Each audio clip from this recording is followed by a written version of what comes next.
Sqilah. Enhancing Careers. Chapter 4.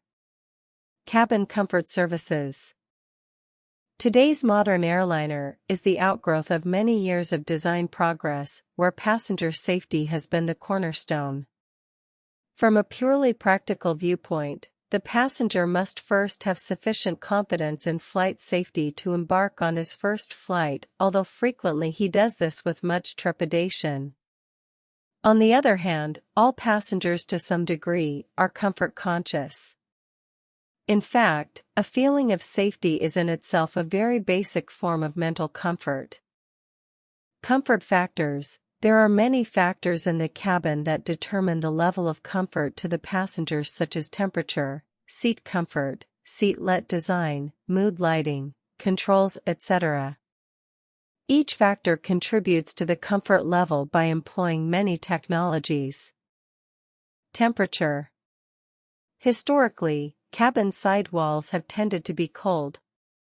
Much effort has been expended to assure that the cabin window frames and sidewalls do not chill the passenger's shoulders. Individual air outlets, or gaspers in more general parlance, are used to control the circulation of cool air. Seat comfort. A close second to temperature as a comfort variable is seat comfort. Seat design is very important for a passenger's seat comfort and safety. Some of the factors influencing seat comfort are: seat cushions. The seat cushion design should effectively cope with the passenger's weight distribution pattern. Seat back design. Upholstered seat backs are preferred. Nowadays, removable armrests are not required, and side-mounted food trays in the armrest provide an alternate to the seat back tray mounting. Certainly, it is obvious that the greater the passenger seat pitch, the greater are both passenger comfort and safety. Armrests.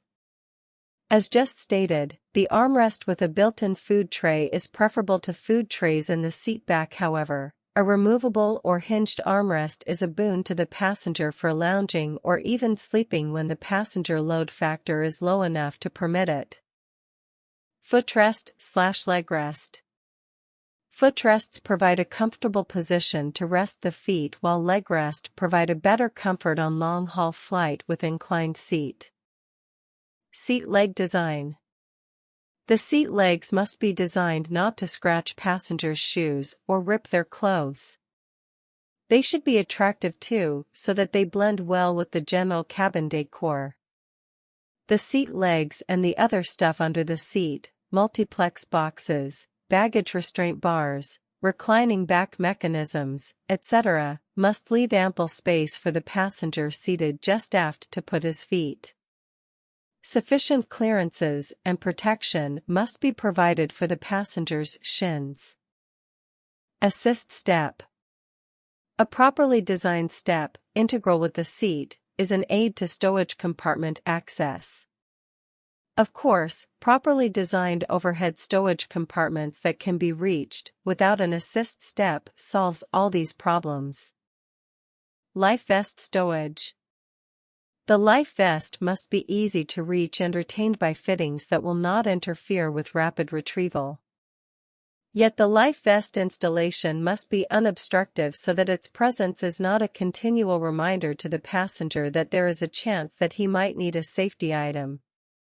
This would only contribute to his apprehension and consequent discomfort.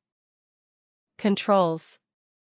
Recline and passenger service units. The seat controls must be simple to operate, with easily understood labeling and no finger-pinching hazards.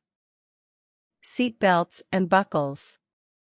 A proper seat belt and buckle leads to the passenger feeling comfortable with his surroundings and also being safely secured in his seat. Ashtrays. Even the non-smokers may want to stuff the ashtrays with chewing gum wrappers and olive pits. Noise. Sound levels of both interior and exterior noise must be a bare minimum. In general, it should be possible to converse with your seatmate in a normal tone of voice. You may even have to lower it if you want privacy. Lighting. It is obvious that the normal cabin lighting plays an important part in supporting a comfortable and safe environment. However, emergency lights also must provide adequate illumination to permit passengers to find an emergency exit from their seated location under the most adverse conditions of visibility. Lights and signs must provide clear, unmistakable directions to locate suitable exits in the event of an emergency. Mood lighting system. This is the latest lighting system used in the advanced aircrafts, such as Dreamliner. Mood lighting in aircraft cabins uses the entire spectrum of technical innovations to fulfill discerning passengers' ever-growing desires for greater comfort. In contrast to conventional cabin lighting, the all-new lighting system allows continuously dimmable light. With colored accents and pre-programmed, controllable scenarios, wonderfully smooth and relaxing transitions between individual cabin lighting phases can be created for passengers. Instead of switching suddenly between on and off, the mood lighting system adjusts the illumination between two flight phases slowly and gradually, in color as well as brightness. By adjusting the lighting to an artificially shortened day during the flight, passengers' natural biorhythms can be prepared gradually for the new time zone of their destination. The result is a completely new flying experience for passengers. General cabin design. Spacious cabins, which are provided by the wide-body jet aircraft, permit a lot of flexibility for cabin seating arrangements and the placement of various passenger amenity units throughout the cabin. These contribute to the ability of the passenger to move about in the cabin. A walk up and down an aisle does break the monotony of a long flight. The new wide-body jet aircraft all incorporate wider and higher passenger loading doors. These doors permit far easier access in both boarding and deplaning operations. One of the most significant advantages provided by the wide-bodied jet aircraft is the incorporation of enclosed overhead and carry-on baggage stowage compartments that are available to the passengers. These compartments permit the out-of-the-way stowage of copious quantities of precious, hand-carried goods that are brought aboard by passengers in nearly every country. These compartments give the passenger the privilege of private stowage of and ready access to items that he may wish to carry aboard and not trust to normal baggage handling. Coat stowages are now located at better distributed locations throughout the passenger cabin. This provides a certain measure of convenience to the flight attendants in their initial acceptance of and access to the passengers' coats throughout the cabin. Galley design. The location of galley units remote from the main concentrations of seated passengers, in addition to improving their local environment by lowering the confusion level, noise, and odor, also improves the emergency evacuation conditions. When galley areas must be used as evacuation paths, the use of secondary or backup latching devices measurably reduces the blockage potential created by spilled galley contents and equipment. Cabin pressurization. Cabin pressurization is used to create a safe and comfortable environment for aircraft passengers and crew flying at high altitude by pumping conditioned air into the cabin. This air is usually bled off from the engines at the compressor stage. The air is then cooled, humidified, mixed with recirculated air if necessary and distributed to the cabin by one or more environmental control systems.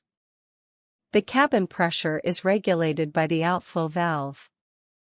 Pressurization becomes necessary at altitudes above 12,500 feet above sea level to protect crew and passengers from the risk of a number of physiological problems caused by the low outside air pressure above that altitude. It also serves to generally increase passenger comfort. Lavatories.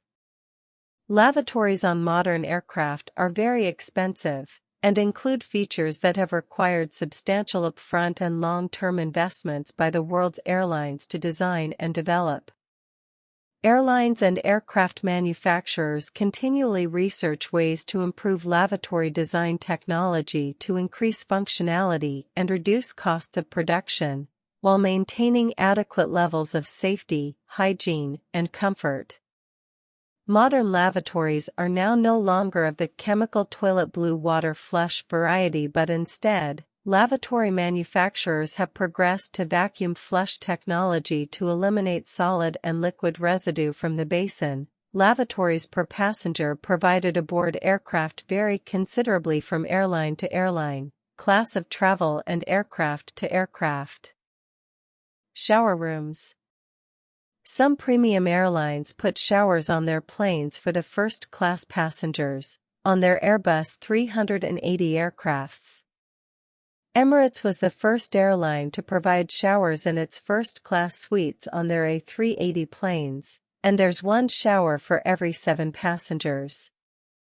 The 2 shower rooms also double as lavatories when no one is using the shower.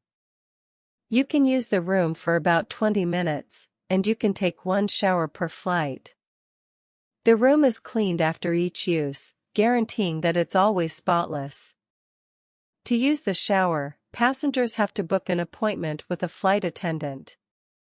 The shower rooms are spacious, and they come with complimentary Bulgari toiletries and organic seaweed Voya beauty products. They also have drawers full of useful toiletries, like razors and toothbrushes. The shower itself is the centerpiece of the room. The shower is large, and it has a bench to sit on if the plane hits a few bumps. The floors also have a non-slip surface, preventing you from sliding around when the plane hits turbulence. There's a meter on the wall that shows you how much time you have left, so you won't have to worry about running out of water while you're in the middle of shampooing. The floors are also heated in the bathroom, so you won't have to step onto cold tile floor after you've finished your shower. You can even control the temperature on this floor. In-flight lounges. A number of commercial airlines have now also built first and business class bars onboard, offering a space for their wealthiest passengers to quaff champagne while they socialize at 35,000 feet. There's space at the bar for up to 4 guests to sit and have a drink, while a separate lounge area offers seating for 2 more passengers to relax and soak up the ambience.